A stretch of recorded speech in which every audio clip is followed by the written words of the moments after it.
O primeiro painel desta tarde tem como foco o continente antártico. Além do moderador dos painéis de hoje, que é o professor Gerson Falt, aqui da Unicinos, a quem desde já convido ao palco, por favor. Teremos 2 palestrantes nesse primeiro momento. Obrigado. Professor. Teremos 2 palestrantes. A pesquisadora doutora Joseline Manfroy, da Universidade de São Paulo, que daqui a pouco fará sua palestra de forma remota desde a capital paulista, mas que já está conectada. Boa tarde, doutora. Nos ouve bem? E o professor doutor Jefferson Cardia Simões, da URGS, a quem eu chamo ao palco. Jefferson Cardia Simões é cientista explorador polar, pioneiro da glaciologia no Brasil, é membro da Academia Brasileira de Ciências, professor titular de Geografia Polar e Glaciologia da URGS e professor colaborador do Climate Change Institute da Universidade do Maine. Cardia Simões já participou de 28 expedições científicas às 2 regiões polares, criou o Centro Polar e Climático da URGS, a instituição que lidera no Brasil a pesquisa sobre neve e gelo. É coordenador da participação brasileira nas investigações de testemunhos de gelo antárticos e andinos, e faz parte do comitê gestor da iniciativa internacional Partnerships in Ice, Core Science.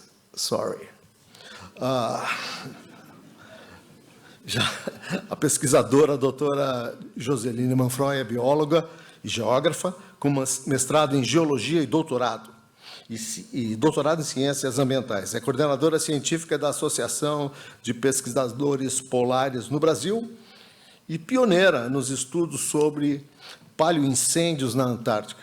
Atualmente, é pesquisadora na Universidade de São Paulo, atuando nas áreas de paleontologia e mudanças ambientais globais. Com a palavra, o nosso moderador, professor Gerson Falt. Professor, por favor, vamos dar início. Muito boa tarde a todas e a todos. Então, eu gostaria que o professor Jefferson fizesse sua palestra, a apresentação. Muito obrigado. Alô, boa tarde. Obrigado, Gerson, obrigado ao CENGRS pelo convite, falar um pouquinho sobre as atividades do Programa Antártico Brasileiro e especificamente relacionado à questão das investigações das mudanças do clima na Antártica. O que eu gostaria de deixar claro, que isso vai ficar evidente na minha apresentação, que, infelizmente, talvez felizmente, devido à grande importância que nós temos no meio ambiente global, nós, os brasileiros, o Brasil, na questão da Amazônia, nós esquecemos de um aspecto básico, que o sistema ambiental é único e indivisível. Não existe parte do planeta mais importante ou menos importante do que outra. O recado é claro. O meio ambiente global não é só a Amazônia. Mudanças do clima não ocorrem lá. Nós vamos ver que nós temos outras regiões tão importantes quanto a Amazônia na questão das mudanças ambientais globais. E, principalmente, as 2 regiões polares, por serem mais sensíveis, mais pristinas, mais limpas, mais preservadas, e, principalmente, as suas periferias serem extremamente sensíveis a essas variações, mudanças, tanto naturais e artificiais, ao longo do tempo, podem servir de aviso adiantado do porvir, principalmente quando nós falamos em mudanças na circulação oceânica e atmosférica global. Para quem é geólogo ou engenheiro de Minas, pode ser os canários que vão nos alertar dos perigos adiante, e onde os sinais de mudanças do clima são ampliados. Então, eu gostaria de começar a minha apresentação, e nós vamos estar falando, antes de tudo, o conceito já aí, mudanças ambientais globais e não mudanças climáticas. E o básico é sempre bom lembrar que, e isso dá muita confusão, principalmente na imprensa, clima e meteorologia são conceitos diferenciados. Nós estamos falando de clima temperado, tropical, E, antes de tudo, compreensão do clima necessita séries de dados temporais de 20, 30 anos. Definição de mudanças do clima.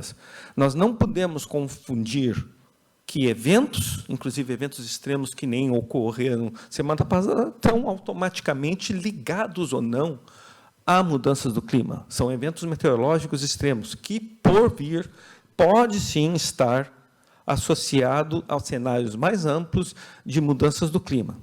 E esses são os cenários, e certamente meus colegas do INPE vão falar sobre isso, que eventos extremos devem se tornar frequentes, que nem nós vimos na semana passada, devido à mudança do clima. Mas não automaticamente devemos relacioná-los. E tempo é a situação sinóptica, é a situação imediata. Mudanças do clima não é sinônimo de aquecimento global. Aquecimento global é uma das variáveis que nós medimos a estudar as mudanças climáticas globais. E efeito estufa, evidentemente, é só um processo natural que tem sido intensificado pela ação antrópica e que, entre tantos outros problemas, eu vou apresentar o mais importante que está ocorrendo no Oceano Austral do que o aquecimento da atmosfera, mas eu deixo para depois. O que nos interessa é ter uma visão mais integradora de mudanças ambientais globais, que inclui, sim, modificações no clima, é claro, mas produtividade do solo, o uso do solo, os oceanos, outros recursos hídricos, na química da atmosfera, e principalmente a química da atmosfera que nós temos modificado de maneira brusca e muito rapidamente nos últimos 200 anos, porque é um vernier, é uma camada muito tênue. E a nossa atividade poluidora pós-revolução industrial tem cada vez mais intensificado, e isso altera a capacidade do planeta de sustentar a vida, e é esse o problema.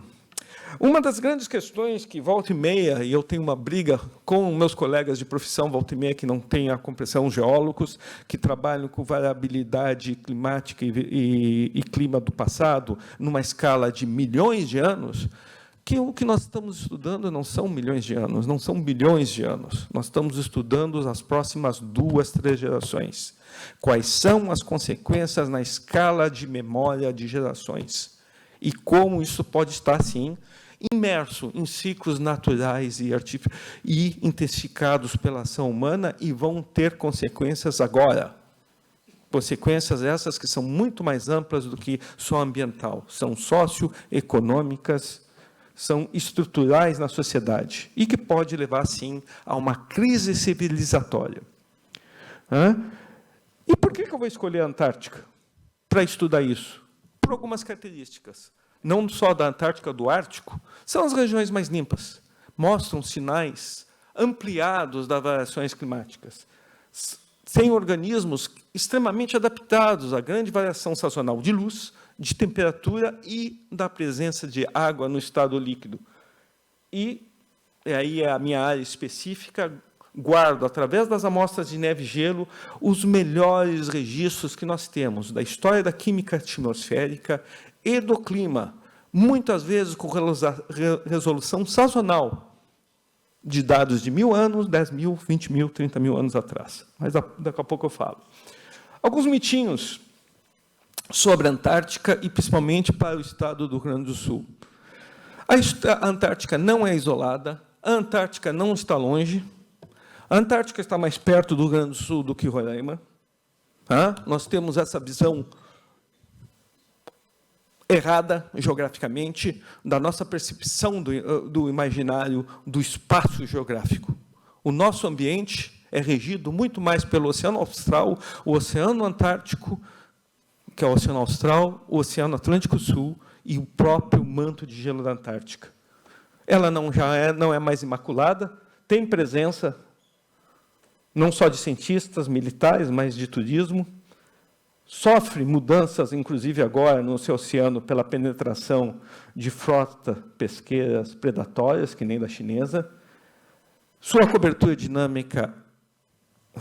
gelo é dinâmica e responde às mudanças do clima em diferentes escalas de tempo. E, importante, A água do fundo, 90% da água fundo, que força a circulação dos oceanos, é formada embaixo do gelo da Antártica. Só aí, para dar essa visão diferenciada e onde nós nos encontramos.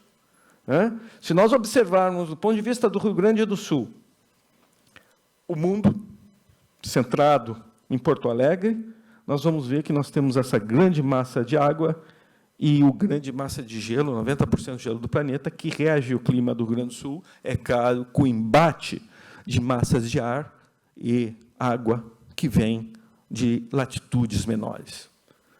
Se você não entendeu nada das dimensões da Antártica, de 13,8 milhões de quilômetros quadrados, com uma espessura de gelo média de 2 quilômetros, se todo o gelo da Antártica trouxesse para o Brasil, daria cerca de 3 quilômetros de espessura média.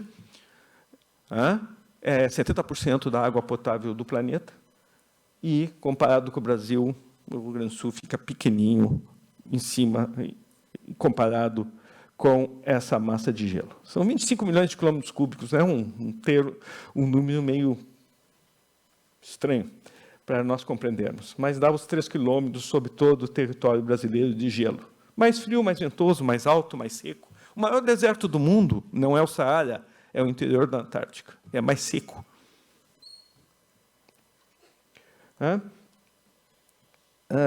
Agora não vai querer tocar? Vamos ver aqui. O importante é nós entendermos que o fenômeno sazonal no sistema ambiental de maior variação areal no mundo, diária, é a variação do mar congelado antártico. Vai de 2 a 20 milhões de quilômetros quadrados por ano, em questão de 5 a 6 meses. E isso muda o balanço de energia de todo o sistema climático do planeta Terra. E coordena e controla as nossas friagens, as nossas frentes frias, que muitas vezes chegam até o sul do Amazonas, mas nós sabemos muito melhor das consequências disso. E, contrário ao que os nossos meteorologistas dizem, ela não é formado dentro da Antártica. É formado, as frentes frias são subpolares e não polares, é um termo errado, usado aqui, e formado exatamente, controlado pela variabilidade desse oceano austral. O continente é mais ou menos centrado no polo sul geográfico e coberto por esse gelo, mas esse mar congelado, que é um vernier aí de 1,2 metros de espessura só, e no baixo eu tenho uma bacia oceânica. O Gilvan vai estar aqui, vai se esperar. Há uns 15 anos atrás, eu estava discutindo com o INPE, com o pesquisador Carlos Nobres, etc., sobre como eram os modelos climáticos do Brasil, e não se considerava a variação do gelo marinho.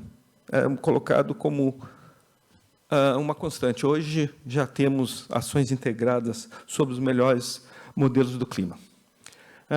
Então, é claro, sobre essa Antártica, essa massa de ar frio, que chega em alguns lugares a menos 60. Só por curiosidade, a Estação Antártica Comandante Ferraz está aqui, na Península Antártica, a somente 920 quilômetros do sul da América do Sul, mas a temperatura aqui é amena, cerca de menos 3 graus centígrados. Aqui chega a fazer, média, menos 60, ao longo do ano. E isso força um grande centro de pressão que isola a Antártica, pressão alta, e que força também ao seu redor uma circulação circumpolar que isola o continente. Mas está interligada a atmosfera e o oceano da Antártica com a atmosfera sul-americana e os oceanos circundantes. Então, um laboratório interessante para monitorar variações climáticas. Vamos ver se entra aqui. E o que nós sabemos, e vocês podem ver por esse breve videozinho, é que o transporte é em 2 vias. Se frentes frias avançam aqui, e aí tem um conceito interessante, importante, que se esquece quando nós estamos falando em clima, mudança do clima. O sistema do clima, numa visão super simplificada, nada mais é de transportes das regiões que recebem mais energia solar do que perde para o espaço, para aquelas regiões que perdem mais energia para o espaço ao longo do ano do que recebe do Sol, ou seja, dos trópicos para os polos. E é o transporte dessa energia e a presença de água e oceano que vai caracterizar o clima do planeta. E o que eu quis mostrar aqui é exatamente isso. Essa circulação é norte-sul. As frentes frias, e hoje nós sabemos, isso é uma pesquisa do grupo da URGS, as frentes frias antárticas, algumas saem aqui na área que nós sabemos, o mar de Beringhausen e Amundsen, e penetram sobre a Patagônia e chegam ao Rio Grande do Sul, mas outras vêm por aqui, do mar de Weddell, e vão trazer neve para o sul do Brasil, e também está relacionada a ciclones extratropicais, como, por exemplo, foi aqui a tempestade subtropical Iaquecã, em 2022.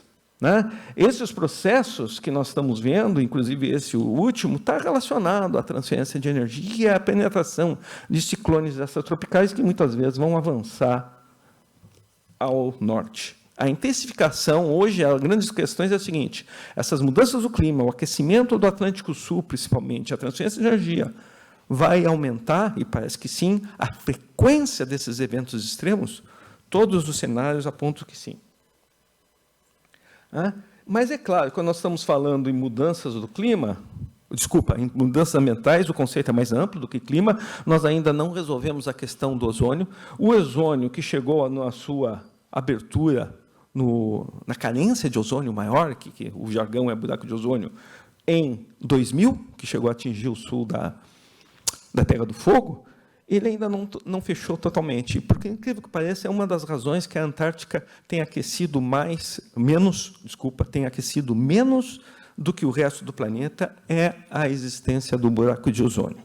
Agora que ele está se fechando, talvez nós vamos começar a ver um sinal mais claro de aquecimento na Antártica. Inclusive, nos últimos 4 anos, foi a primeira vez que nós começamos a ver um decaimento da área mínima, ou máxima, desculpa, as duas, na extensão de mar congelado. Né? Lembrando, o mar congelado é uma camadinha. E, evidentemente, se vocês se lembrarem do princípio de Arquimedes, pode sumir totalmente e não afeta o nível do mar. Mas muda, sim, o clima, porque muda o balanço de energia entre o oceano e a atmosfera. Mas nós temos questões aqui. Qual é o impacto no fitoplâncton do Oceano Austral com a questão do buraco de ozônio? Se estima-se que vamos ter mais uns 40 anos ainda de tempo de residência de gases destruidores do ozônio, e isso vai demorar. Uma das grandes questões que nós colocamos, e aí a ciência antártica, a minha área de pesquisa, vai responder, é quais são as evidências, isso principalmente em resposta a negacionistas de mudanças do clima e de mudanças ambientais, quais são as evidências que nós temos de mudanças na química atmosférica. Então, vou mostrar um dado que é interessante, que é as medições que têm a minha idade, que começaram das concentrações dos 3 gases de estufas. E aqui eu só estou mostrando um, que é o dióxido de carbono, mas também o metano, o CH4, e o óxido nitroso, NO2, que começaram na atmosfera somente em 1958, amostrando com bombas de sucção, etc., e amostrando o ar. Mas você já pode ver a consequência disso aqui do CO2, e aqui eu estou mostrando 2 dados, principalmente o mais importante aqui é o lugar mais isolado que vocês podem conseguir esses dados, que é o Polo Sul geográfico, que está em vermelho, e a concentração, infelizmente, em 2022, está batendo 420 partes por milhão, e começa em 1958 a 310. Ou seja, em pouco mais de 60 anos, nós aumentamos o quê? 1/3 da concentração de dióxido de carbono. O metano aumentou mais ainda essa concentração. Mas, certamente, se eu pegar alguém que negue a informação, um tomador de decisão, um político que não quer... Olha, eu não tenho os dados, olha aqui, eu só tenho esses dados aí de 60 anos, e depois não sabemos a variação. Essa curva está se tornando, de qualquer maneira, cada vez mais vertical. Mas aí que eu vou poder oferecer a minha pesquisa. O gelo do planeta, contrário do que muitas podem dizer, as geleiras, os mantos de gelo, não são rios congelados. Não tem nada que ver, é um erro básico de geografia. Eles são formados pela precipitação e acumulação de neve ao longo de milhares e milhares de anos, no caso da Antártica, mais de 15 milhões de anos. E o que vocês vão ver são camadas, estratos. Aqui nós temos uma superfície de inverno, aqui outra, e assim por diante. E não levou muito tempo, na década de 60, nós começamos a perfurar o gelo da Antártica. E como o gelo da Antártica atinge quase 5 quilômetros de espessura, vocês podem imaginar, e cai muito pouca neve por ano, em alguns lugares, 2, 3 centímetros no interior, que eu posso retroceder no tempo. Então, um cristal de neve, quando ele está se formando, ele vai carregar consigo todas as características químicas da atmosfera. E vai acumular através dos tempos, vocês vão fazer perfurações, às vezes até faz amostras superficiais, e tem que tomar muito cuidado para não contaminar, porque as concentrações são tão baixas na Antártica, porque é o lugar mais limpo do planeta, que é em microgramas, ou melhor, picogramas por grama, parte por trilhão de alguns metais pesados. Então, vamos usar roupas ultralimpas, mas outras vezes a gente fura.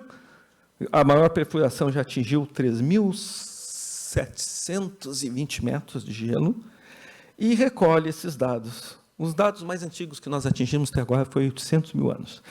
E muitas vezes vocês vão ver aqui, nós temos uma camada de cinza vulcânica de algumas das grandes erupções vulcânicas que mudaram o clima do planeta em 2, 3 anos.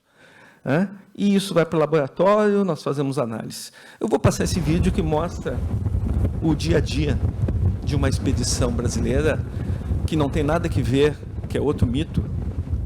As expedições antárticas brasileiras, somente 25% das investigações são feitas na estação. O pessoal gosta de mostrar a Antártica como se fosse a estação, pinguins, baleias. Isso é menos do que 1% da Antártica, porque é a costa da Antártica. 20, 30 quilômetros do continente, você vai pegar isso. Sobreviver a temperaturas de 20, 30, 40 graus, acampado, furando, perfurando, ou se for geólogo, fazendo investigações naqueles menos de 1% que aflora de rocha. E esperando que o dia melhore, um dia melhora sempre, tempo. Por acaso a gente chegou lá, realmente não se mostra o dia a dia. Isso é um trabalho, sim, de engenheiro, de geólogo, de geógrafo, de glaciólogos, no meu caso, mas eu venho de formação básica da geologia. Então, você tem que montar uma logística, não só de expedição, mas uma logística de sobrevivência, de roupas específicas. As nossas roupas são para um ambiente muito mais frio, 40 graus mais frio do que as operações básicas do Programa Antártico Brasileiro. Algumas vezes eu exploro alunos puxando para a geofísica. Mas, finalmente, o que eu quero é coletar os testemunhos de gelo. E é isso. Evidentemente, considerando as limitações financeiras, nós furamos até 150 metros, trabalhamos com dados de até 1000 anos, às vezes um pouquinho mais, um pouquinho menos. Alguns colegas meus, como russos, franceses, trabalham com 800 mil anos. Isso é um testemunho de gelo, vai para um laboratório, vai ser analisado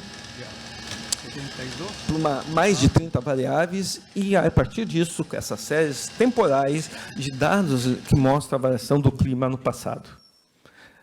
Simultaneamente, a gente também amostra a atmosfera para comparar os dados da atmosfera com aquele registro que nós temos nos testemunhos de gelo. Hoje, nós coletamos para micro-organismos, micrometeoritos. Uma das áreas que recebe atenção cada vez mais é a procura de extremófilos, aqueles organismos que vivem, muitas vezes, em condições extremas de temperatura, de pressão, no caso da Antártica, baixíssima temperatura. Já encontramos, não eu, mas já encontramos organismos que estão em estados viáveis, fungos, vírus e bactérias que podem ser trazida à vida depois de 300, 400 mil anos. Finalmente, nós temos que sair, amostras primeiro, e depois bolsistas e o profissional, e aí temos que voltar e meia empurrar o avião, porque gruda na neve, se for muito úmida. Bom, isso tudo que eu falei é a técnica, que é essa fonte de informação do gelo, que é os testemunhos de sondagem de gelo, dão a composição isotópica da água, a química do gelo, o ar retido no gelo. Eu não vou ter tempo aqui, isso é um curso. O importante é que, com isso, nós conseguimos tirar essas diferentes tipos de informação, que vai desde as variações de temperatura no passado, como variou, o impacto de erupções vulcânicas na química da atmosfera e como isso esfriou, e tivemos alguns anos, por exemplo, no século XIX, que tivemos anos sem inverno, ou melhor, sem verão, 1815, 1816, por exemplo, com grande fome espalhada no mundo, isso devido à erupção do vulcão Tambora. Mas o mais interessante aqui, que eu quero mostrar, o único resultado que eu vou mostrar para vocês, é da composição atmosférica dos gases estufas, que nós tiramos das bolhas retidas no gelo, estão isoladas. Isso é feito a seco, ou seja, numa câmara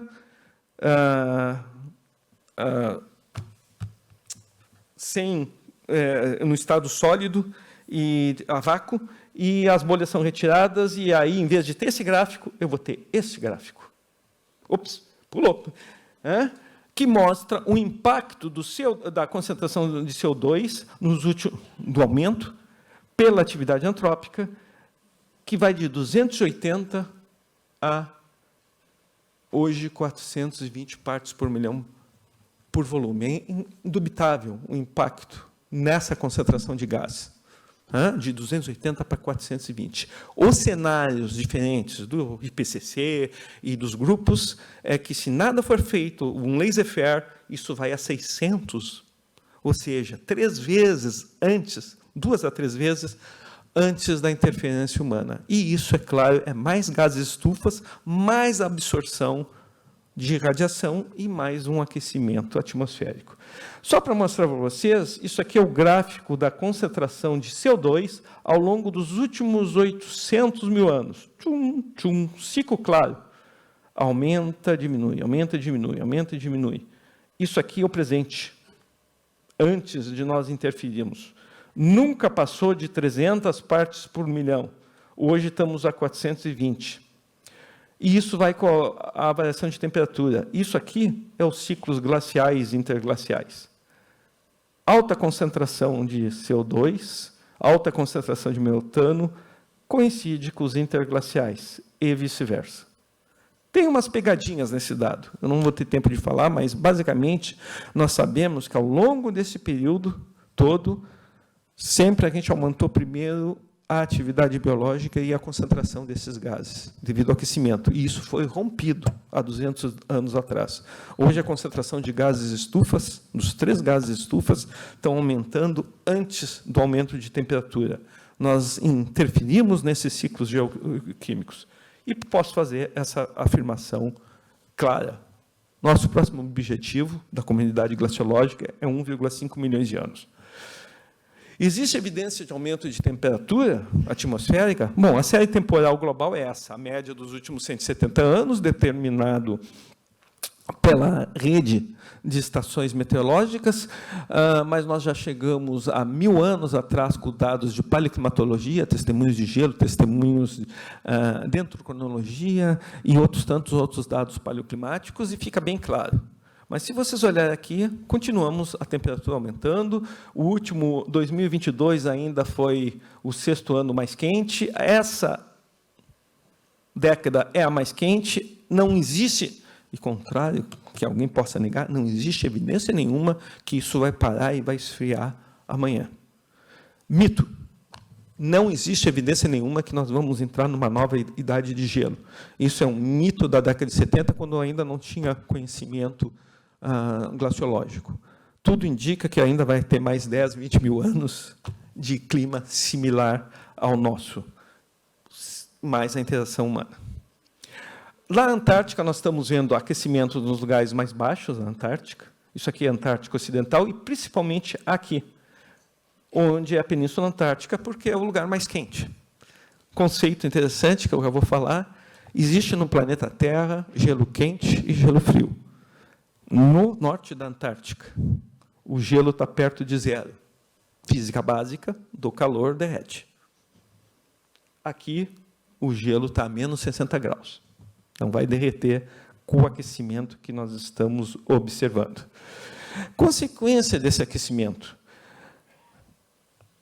o norte da Antártica está sofrendo uma série de, desde a década de 90, uma série de modificações bruscas, e bruscas é perda de 30 mil quilômetros quadrados das plataformas de gelo, que é a parte flutuante do manto de gelo da Antártica, que desapareceram, muitas vezes de maneira catastrófica, em questões de semanas. Estações que estavam em promontórios circundados de gelo de 200 metros e a 20 quilômetros da costa hoje estão na praia. 90% das geleiras estão retraindo exatamente aqui. O interior da Antártica é outra história. É muito frio, inclusive, talvez.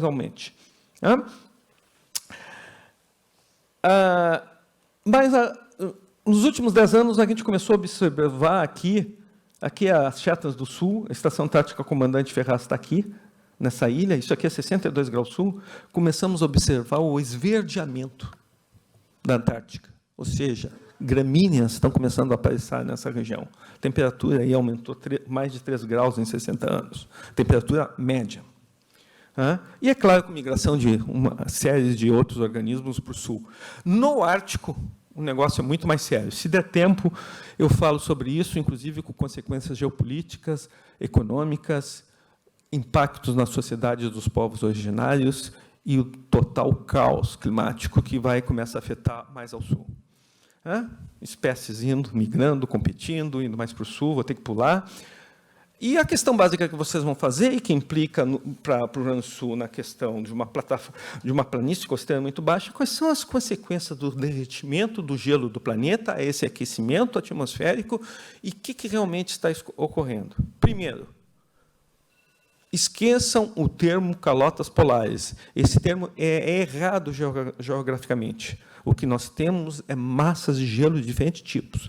E, evidentemente, o que eu vou falar aqui não envolve o mar congelado. Mas o que está acontecendo com o gelo da Antártica? Bom, olhem aqui, ficou pequenininho. Isso aqui é a área, volume que o gelo do planeta representa, e o mais importante aqui, quanto o aumento potencial se todo o gelo do planeta derretesse. Infelizmente, esse número é que fazem filmes catastróficos, reportagens obscuras, e que se eu derretesse todo o gelo do planeta, o nível médio dos mares subiria a mais de 64, talvez 65 metros. Pergunta, isso vai ocorrer? Isso ocorreu? Não ocorreu nos últimos 15 milhões de anos, não é todo esse gelo que está derretendo. Eu não estou dizendo que não está ocorrendo um processo rápido, talvez numa escala e numa velocidade que nós não vimos. Eu só estou dizendo que não existe maneira física conhecida de esse gelo todo derreter em menos de algumas dezenas de milhares de anos. O que nós sabemos é que as áreas, se for o caso da Antártica, que tem 90% do volume do gelo, tem áreas que estão derretendo, que essas em vermelho. Principalmente essa área aqui é muito importante, e a Península Antártica. Que está azul ali, inclusive, está aumentando. Mas a Antártica só está contribuindo com 15 milímetros por década do aumento do nível do mar. Hoje, as nossas medições, principalmente com o advento de satélites com alta precisão da superfície do oceano e na costa, indicam que nós já estamos observando um aumento no nível do mar entre 8 a 9 milímetros por ano. Pense numa plataforma costeira, uma planície costeira muito baixa, que nem a nossa. Mas o que está derretendo é 20% do volume de gelo do planeta. 2%. Não sei porque 20% eu já estava vendendo a minha casa aqui em Porto Alegre. 2% do volume de gelo está derretendo, mas 2% de 70, quase, vamos arredondar para 70 metros, é 1,40 m. E 1,40 m, para quem mora na beira e constrói na beira da praia de maneira... Aí eu vou bater o pau, eu não perdoo prefeitos, não perdoo a especulação imobiliária na planície costeira, principalmente nas primeiras 2 quadras. O que nós estamos vendo em Camboriú vai se espalhar para todos os municípios que começarem a construir prédios enormes, não vou falar nem no aspecto urbano, no aspecto de esgoto, mas simplesmente do aumento do nível do mar. Todos os nossos cenários estão apontando o quê? Pode estar claro, uma perda rápida das geleiras não polares. As geleiras dos Andes já perderam 20% a 30% do seu volume.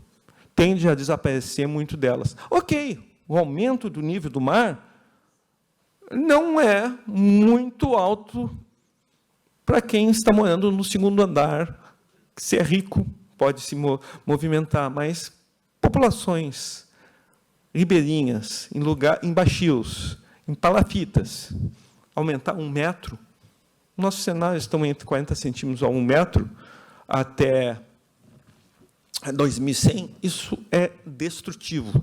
E também o alto custo de gerenciamento costeiro, defesa costeira. Né? Mas envolve, é claro, não é só o caso. Vocês estão vendo que tem que ter uma visão integrada que envolve não só a questão do derretimento do gelo, o aumento do nível do mar. É urbanismo, é planejamento. Mas, no caso específico aqui dos Andes, nós estamos com problemas seríssimos, inclusive geopolíticos, a gente começa a ter estresse hídrico na Bolívia e no Peru. Nós não sabemos como é que nossos colegas latino-americanos vão lidar com essa situação. 40% da água de La Paz vem de derretimento de geleira. A geleira em si é um grande reservatório. E como elas estão desaparecendo, até está dando alagamentos, muita água agora, mas vai faltar água no futuro. Então, nós temos o cenário. Esse é o melhor cenário, esse é o maior cenário, dado pelo relatório do IPCC, que é o Criosfera e Oceano. Criosfera é toda a massa de gelo do planeta, que ainda cobre 10% desse planeta.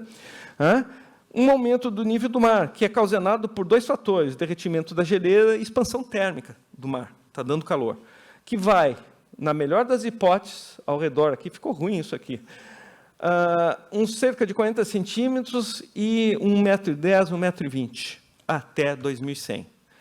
Esse é o cenário científico. Fora disso, vocês estão entrando em ficção científica. Alguns filmes aí. Existem casos mais catastróficos, existem científicos, que é um aumento do nível do mar até 2100, com desestabilização de parte do gelo da Antártica, fluindo mais rápido, podia levar 1,40 m, 1,50 m, mas nos 300 anos, aí sim, mais sério, levar um aumento de 4, 5 metros no nível do mar. Porto Alegre não precisa vender suas casas ainda, mas vou bater de novo, eu não construo na beira da praia, principalmente na planície costeira gaúcha, as primeiras 2 quadras. E edifícios de ter... Estou brigando, estou aqui de 5 em 5 anos, em Xangri-Lá, o prefeito volta a carga tentando mudar o plano diretor para botar espigão. Não sei se você sabe, quem mora em Capão da Canoa tem 2 a 3 graus de diferença entre a temperatura de quem está na praia para quem está atrás.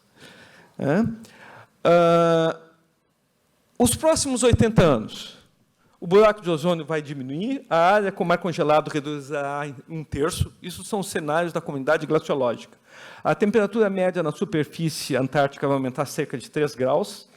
Vai ter, assim, mais derretimento. A Antártica e a Groenlândia já é o maior contribuinte ao aumento do nível do mar, mas a Antártica deve passar a ser o maior daqui 2 décadas. E aí eu queria falar exatamente de algo que nós estamos vendo aqui, que é mais relevante em termos de mudanças ambientais, que é a acidificação dos oceanos. Parte do dióxido de carbono que nós estamos jogando na atmosfera é absorvido, na verdade, quase 60% a 70% pelo oceano. Então, a intensificação do efeito estufa não é pior porque o oceano está absorvendo esse excesso de dióxido de carbono que nós estamos tocando. Só que isso tem um efeito de formar um ácido flaco e acidificar o oceano. E a acidificação do oceano começa a afetar a formação de carapaças, que nem o foraminífero, do fitoplâncton. E lembrando que o fitoplâncton é o real pulmão do mundo, né? O grande sequestrador de carbono da atmosfera. Esse problema é mais sério do que o aquecimento da atmosfera. Então, vai afetar a produtividade e distribuição geográfica de espécies da fauna e flora marítima, a piscosidade. Isso é recurso. O desafio brasileiro é saber exatamente como isso vai nos afetar. Se você quiser saber mais, tem esse relatório aqui, esse é o resumo, foi publicado pelo MCTI, que é o Oceano, a Criosfera e as Mudanças do Clima.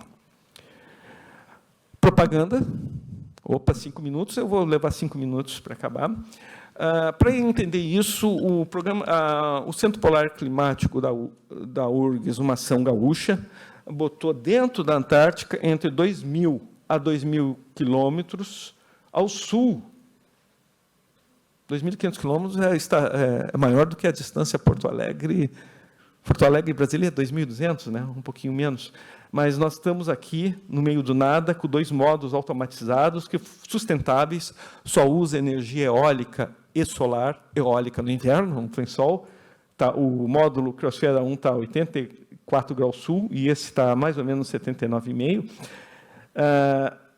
para monitorar a química da atmosfera, dados meteorológicos e, por telemetria, manda os dados para nós. E esse outro, que foi inaugurado, vocês devem ter visto na imprensa, o Criosfera 2, foi com tecnologia gaúcha. Esse aqui foi importado, nós usamos e construímos todos aqui, inclusive importamos, montamos. É uma câmera frigorífica ao contrário, e dentro cheio de computadores, equipamentos de captação de dados e transmissão para cá. E está lá, uma vez por ano, o pessoal vai lá e acampa ao redor.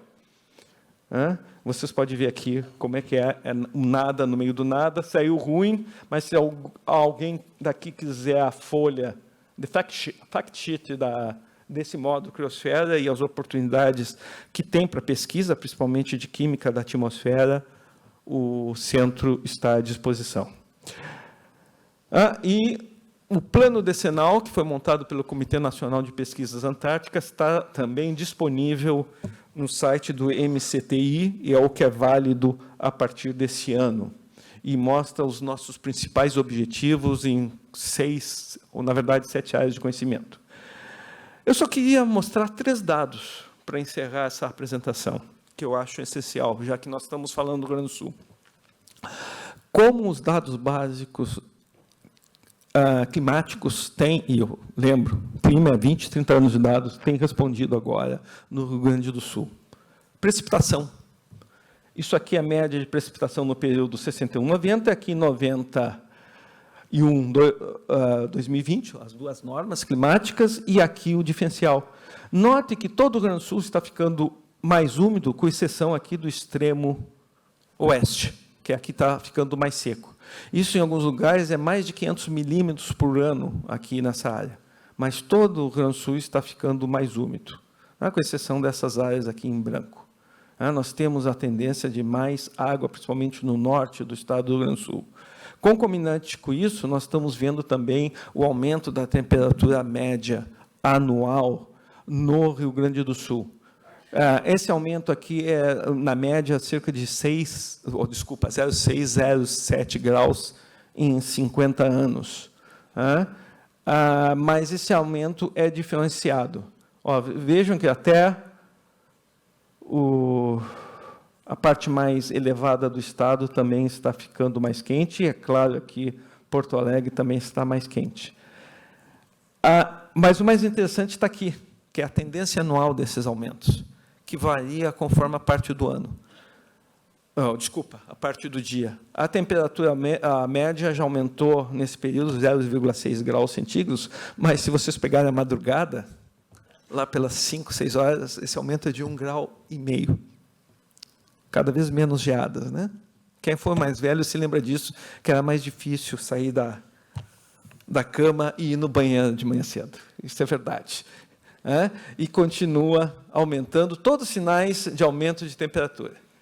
E com isso que a gente vai ver, e eu não vou poder abordar aqui, não é o meu caso, que nós temos uma série de impactos e avaliações que tem que ser regionalizada. Isso aqui é do painel brasileiro de mudanças do clima, que aponta sobre os impactos negativos na região sul do Brasil, vão além dos aspectos ambientais, na saúde humana. Nós estamos vendo já a maior penetração de diferentes doenças, dengue, chikungunya, etc., vão começar a entrar cada vez mais com esse aquecimento.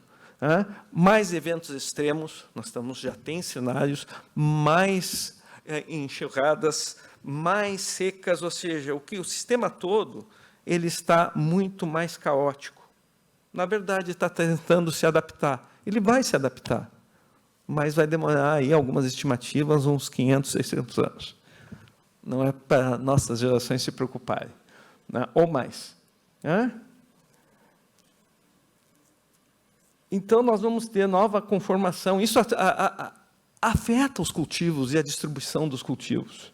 E aí eu pergunto, o que o Rio Grande do Sul tem feito, do ponto de vista de planejamento estratégico? E eu finalizo com essa transparência, que seria um roadmap, um mapa da estrada do que nós devemos fazer e o que falta fazer no Rio Grande do Sul. O Rio Grande do Sul está atrasado em relação aos outros estados da região sul do Brasil, não tem tomado ações estratégicas. Nós estamos vendo que tem respondido muito bem ao atendimento desses eventos extremos, mas nós estamos pensando aqui como clima é 20, 30 anos. Qual é a variabilidade natural do sistema do clima? Como nós vamos regionalizar esses cenários que o IPCC e outros grupos e o INPE fazem específico para o estado do Rio Grande do Sul? E aí, como esses dados vão indicar que medidas nós vamos ter que tomar? Lembrando que mudanças climáticas sempre vão ocorrer, nós estamos intensificando, e todos os cenários apontam que são irreversíveis já essas mudanças. Nós temos que falar em mitigação e adaptação. Obrigado pela atenção, e eu volto a essa transparência, lembrando que, ao olhar Porto Alegre, o sistema ambiental, olhem para o oceano, olhem para a Antártica e olhem para o norte, é claro, porque nós estamos no meio do embate de massas de ar e água, que vem do norte e vem do sul. O Saint-Hilaire já reclamava que aqui era difícil de se viver. Muito obrigado pela atenção.